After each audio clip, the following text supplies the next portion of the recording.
Hello, dear instructors. This tutorial will help you to start your online class, and how to present for the students, by using Google Meet.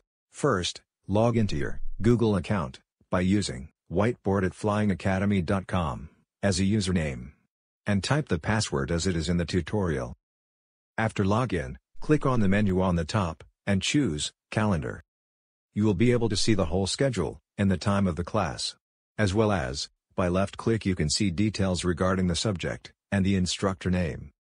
When clicking on the Edit Event, you will see the following menu.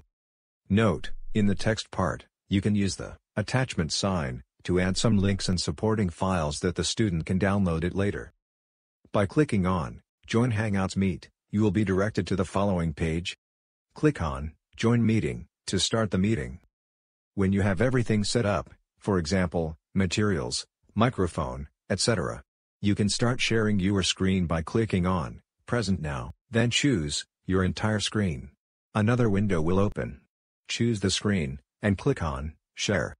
In this part, do not forget to start recording the session, by clicking Record Meeting. Open the documents which contain the subject, and by clicking on Present. You will be able to access the following tools.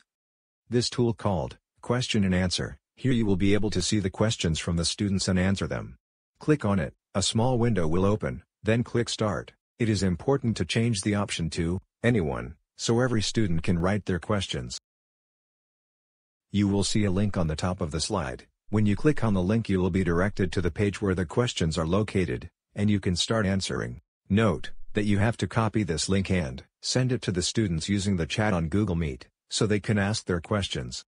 Clicking on the pointer, you will be able to use this tool as the example showing. As well as, be aware that your captions are on, by clicking on Captions.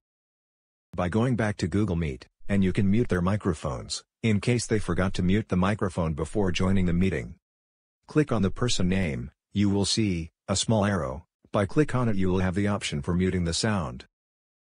Finally, when you want to use a whiteboard for explaining and drawing, you will find it on the taskbar, or by searching for Windows Ink on your computer. Now you are in Windows Ink, and ready to make your class more effective, with a deep explanation.